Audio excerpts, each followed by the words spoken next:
वो सुबह किसी और दिन की तरह ही थी, लेकिन उसके दिल में कुछ खास था। नेहा, जो हमेशा से शांत और संजीदा रहने वाली लड़की थी, उसे कभी उम्मीद नहीं थी कि उसके जीवन में किसी की इतनी गहरी छाप होगी। कॉलेज के आखिरी साल में उसकी मुलाकात आरव से हुई। आरव हर बात में हंसने वाला, हर चीज को हल्के में लेने वाला लड़का था। नेहा और आरव की दुनिया एक दूसरे से बिल्कुल अलग थी, फिर भी कुछ था जो उन्हें करीब ला रहा था। शुरुआत में दोनों बस क्लास के दोस्त थे, मगर धीरे धीरे आरव की हंसी ने नेहा के दिल में अपनी जगह बना ली और नेहा की गहरी बातें आरव के दिल में उतरने लगीं।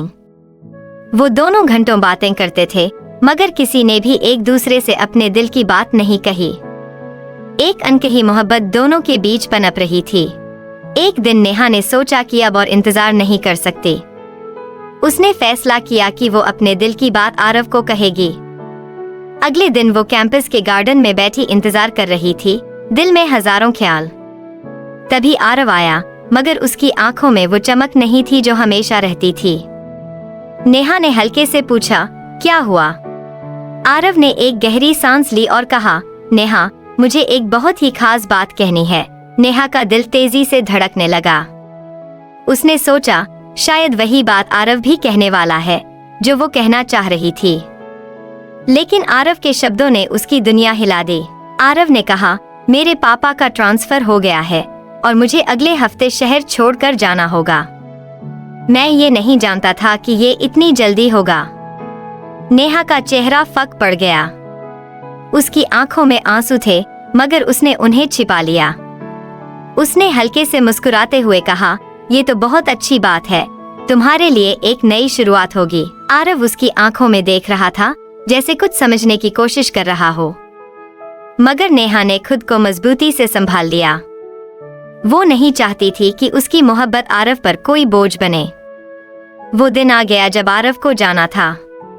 नेहा उसे विदा करने आई, मगर उसने अपने दिल की बात फिर भी नहीं कही।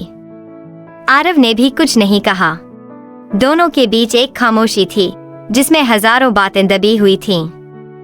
आरव चला गया और नेहा वहीं खड़ी रह गई, सोचती रही कि क्या होता अगर वो अपने दिल की बात कह देती। शायद चीजें बदल जाती, शायद नहीं, मगर अब सिर्फ खामोशी और यादें रह गईं। वक्त बीतता गया, लेकिन नेहा के दिल में आरव के लिए वही प्यार था। वो जानती थी कि उनकी मोहब्बत अधूरी रह गई, मगर कभी कभी अधूरी कहानियां भी अपनी खूबसूरती में पूरी होती हैं। खामोश मोहब्बत का यही हाल था। कहने के लिए बहुत कुछ था, पर शायद वो खामोशी ही उनकी मोहब्बत की सबसे खूबसूरत जुबान बन गई। अगर आप ऐसी और कहानियां सुनना चाहते हैं तो मेरे चैनल को सब्सक्राइब करें।